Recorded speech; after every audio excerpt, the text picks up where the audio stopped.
All right, I'm here with Rachel Hammond, professor, division chair on our campus. It's always great to talk with you, Rachel. Welcome to this little one-on-one interview here.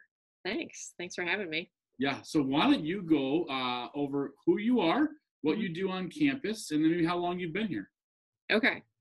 So I just had my work anniversary on LinkedIn, which is the only way I really know how long I've been anywhere. So I've been here full-time for 7 years. Oh. And so I teach management for the business division, and then I'm also the director for the Ron Blue Center. So that's part of my job. And then chair of the business division, like you said. So those are my main buckets that I've got going on.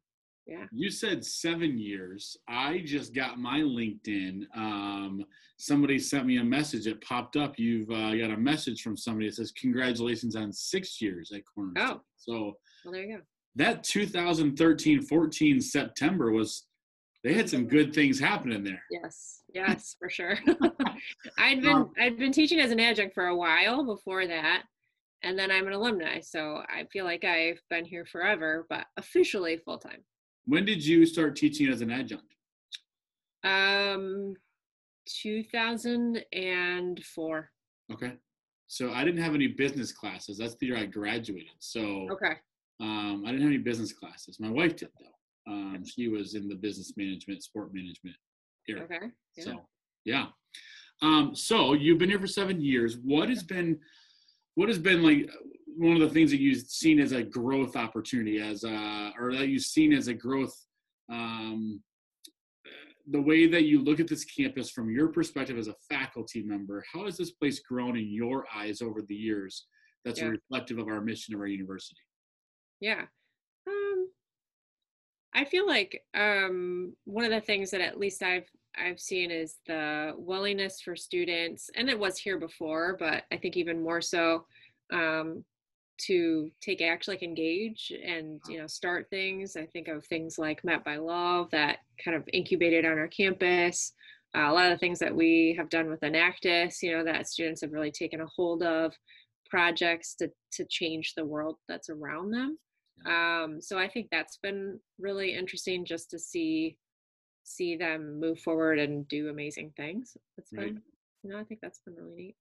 So part of your role is teaching. Part of your role is leading or organizing a division. Yeah. Which one, if you were only going to do one, what would that be? That's a horrible question. It's a horrible question. I ask hard, horrible questions. Oh, man. I wouldn't like the other one, but if you were going to spend all your time, would you rather be a teacher in the classroom all the time or leading a department the whole time? Oh, man. I actually think I've got the best situation because I can do both, honestly. Because when I moved into being the chair, that was the thing I was most worried about because I really, really love being in the classroom and I love teaching. And so I was really, really, really bummed. I'm like, oh my gosh, I'm not going to be in as much, whatever. And then I moved into the chair role and I was like, oh, I actually do enjoy the organizing and the process and the administration side too. Yeah. So it's been really great to have both components part of my job because I really do love teaching. So I'm glad that I'm still able to do that along with the other stuff. So definitely. Yeah. I know, hard question, but you answered it in the exact way that I thought you were going to answer it. So good job. Transition to a little bit of our world over here in athletics. Yeah. What is your favorite sport to watch? Oh, man, they all have, they're all cool in different ways, but I think I have to say women's soccer since that's what I played. So. Okay. Soccer. Do you have do you follow like professional soccer at all? A tiny bit, not a ton. I mean, I think at home, we mostly watch the Tigers, even when they're losing, and the Lions, even though they lose all the time. So, and a little bit of college basketball. Yeah. So that's kind of what we watch at home. But for us at Cornerstone, I just have good memories of being out on the field playing. So it's fun to watch them play too. That's good. When you say home and you guys, kids, husband, like talk about that a little bit. Yeah. So my husband actually played on the golf team here at Cornerstone when he was a student. Did I know this? Yeah, I don't know. When did he play on the golf team? When? Yeah. Let me think. It was probably 96 through 99. It was with Slusher. So right before he had Coach Slush. Yep. Was Rob Lucas coach at all? I don't think so. Okay, so he had Slush the whole time. Yeah. I did not know that. We need to get him in the alumni golf outing. Yeah, definitely. Yeah. So we got to reset alumni base in the 90s. I got all the 2000s and on because that's me. But yeah. Gotta get more of us from the 90s. So he played golf here, and then so we met here, and then got married a few years after college, and then we have 3 kids. They are 15, 13, and 11. Wow. So. And I follow your friends on Facebook. Yeah. You see some really cool pictures of your kids, or maybe one of your kids that does like things at the performance hall or the like acting and things like that. Yeah. So my son Parker has done how many shows? He's done 3 or 4 shows at the Grand Rapids Civic Theater. So awesome. He's very talented singer and actor, and it's been very sad because he was in Matilda last spring and they shut down the show halfway through because of COVID, and they're not doing anything right now. So he's been baking instead. So I think actually both my daughter Maddie, she's the 15-year-old, and then Parker, they like baked crazy amounts of delicious things while we were in quarantine. So, okay. There's a spot outside my office out here, like a little table. Okay. If any of those baked goods just happen to make their way over here, you got about 25 coaches, staff that would welcome those. I will tell Parker. He really likes baking cakes, so like maybe he can make a CU cake or something. I love it. They will love it. And we have the opportunity to get out and get a workout in. Now the gyms are open, so we can eat as much cake as you bring. That's true. Get a workout so we won't feel bad about eating it. Everyone's very excited that the gym is open. So it is awesome to have. So let's do a few favorites. I've got a little list here. Favorites. Favorite color? Red. Why red? That's my favorite color. Why is that yours? I just like. I like it. It's bright, and I wear a lot of black, and so then it pops. Okay. Against the black. I don't. I wear the blue with the. I'm not a big blue fan, but I like to wear the blue because of Cornerstone. So. Well, that would have been a better answer. It's all right. Favorite movie that you've seen recently? Recently, I haven't watched many movies recently. Even during quarantine, or favorite show maybe?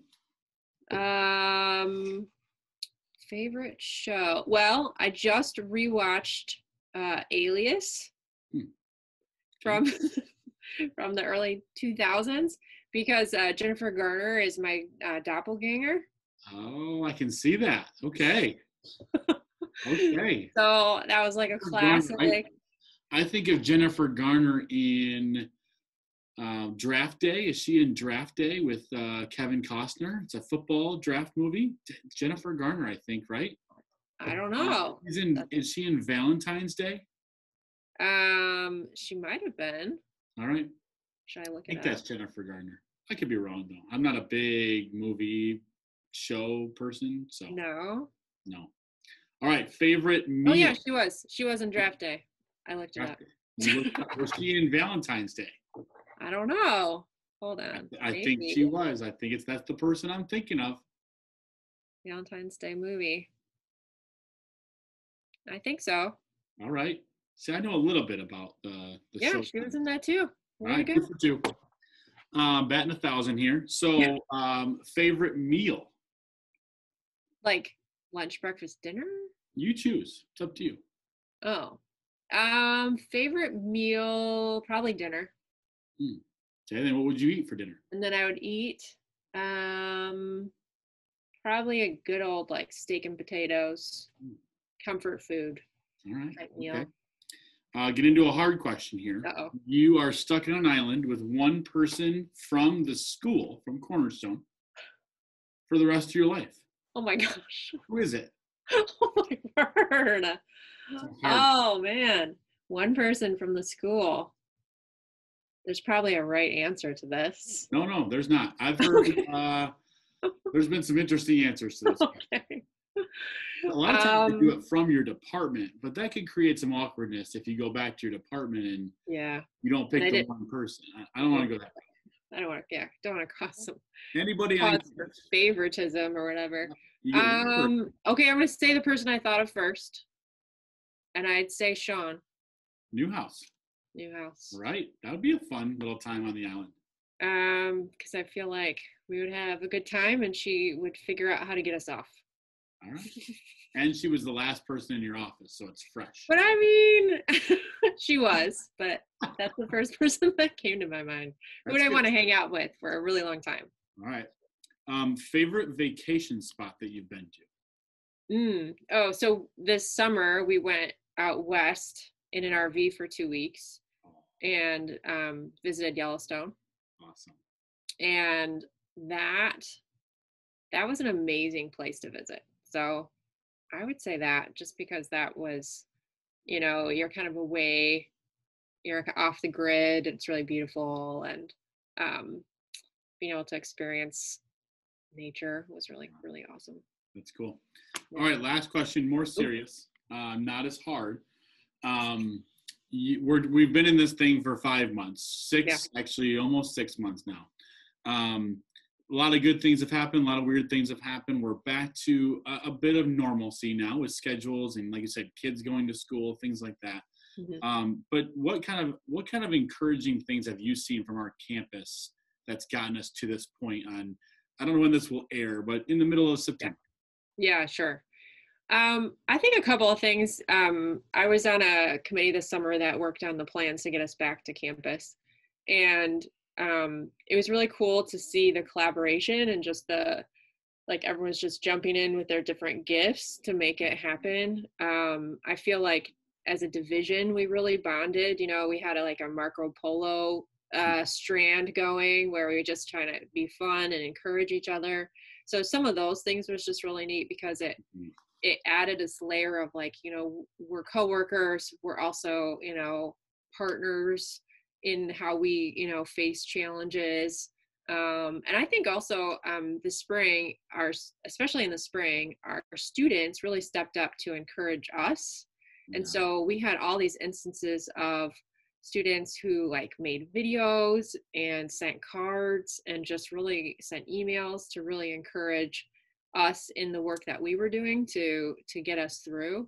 And I mean, I don't think they could have any idea of how much that meant to us, but it was just great. Really, so cool. Really cool. Yeah. I love seeing the campus come together. I've been talking with a few people. We came together for the last 5 months, and I kind of feel like now it's kind of gone back apart because we're so busy with our different things, and we don't have the dining commons. We don't have the chapel to go to on Wednesdays for community chapel. And I feel like we've got to do something here to bring that back together. Cause I would agree with you. I've never worked with so many different aspects of campus that I did this past summer because we had to have everybody had to have their hat in the ring. And you had to give a little and you took a little bit, and that's the best that we've worked together in my 6 years here to get our students back in a position to be back on campus. And it was almost like, okay, we can't, there really can't be any divisions. There can't be any silos because we need everyone. Right. But I've been thinking a lot, I'm big on intentionality, and if you're not intentional, things don't happen. Right. And I think in this season, this fall, that we all need to be extra aware of being intentional about relationships and making those connections because like you said, there's not those you run into people and have conversations, or you're not in meetings necessarily or whatever. And so that's something I've been thinking a lot about. How do I be intentional about connecting with people that I'm not naturally running across anymore because we're so separated? Yeah, so good. That's a great encouragement, a great challenge, I think, for all of us. Yeah. Make the walk across campus. It should take, 10 minutes to get from one side of the campus to the other side? Yeah. So, yeah, come and say hi. Well, I appreciate your time. Thanks for joining me. Absolutely. And we'll just keep pushing forward with this. Yeah. All right. Thanks, Rachel. Sure thing.